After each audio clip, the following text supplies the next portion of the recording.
在上周末创造营2020的学长合作舞台上，田径凡凭借自己的惊艳表现，成为了连涛教练都认可的 rap 天才。但是下了舞台，他依然是那个会吃又爱吃的可爱学员。在我们的专访中，他就分享了自己在宿舍独创的2个小食谱。就我们用仅用的一些资源，研究出了很多很好吃的东西。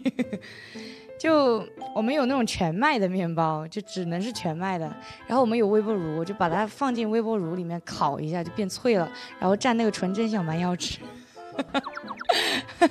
就老好吃了，那个东西真的。牛奶冻起来，然后把它捣碎，芒果切开放到那个捣碎牛奶里面，再冰一下那个纯真，再倒进去。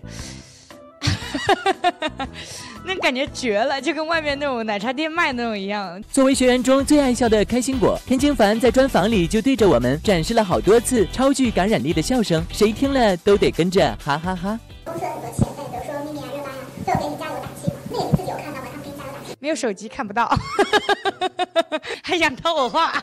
对于这件事情，他们要看节目这件事情有什么样的？就是不会让他们失望吧，就是牵我不会让你们失望。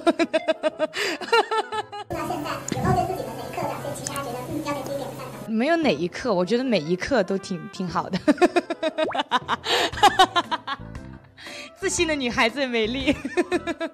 而她之所以这么爱笑，不仅是因为自己拥有快乐，同时还是为了让其他学员不尴尬，就带动大家一起笑，真是个暖人心的小可爱呀。可能有被我带动特别爱笑的，比如说有一个人讲了一个他自己觉得特别好玩的梗，但是呢别人可能不就是没有 get 到，然后我会为了让他不尴尬，我就会笑，然后其他人笑呢是因为我笑得起来特别好笑，然后他们才笑，经常发生这种事情。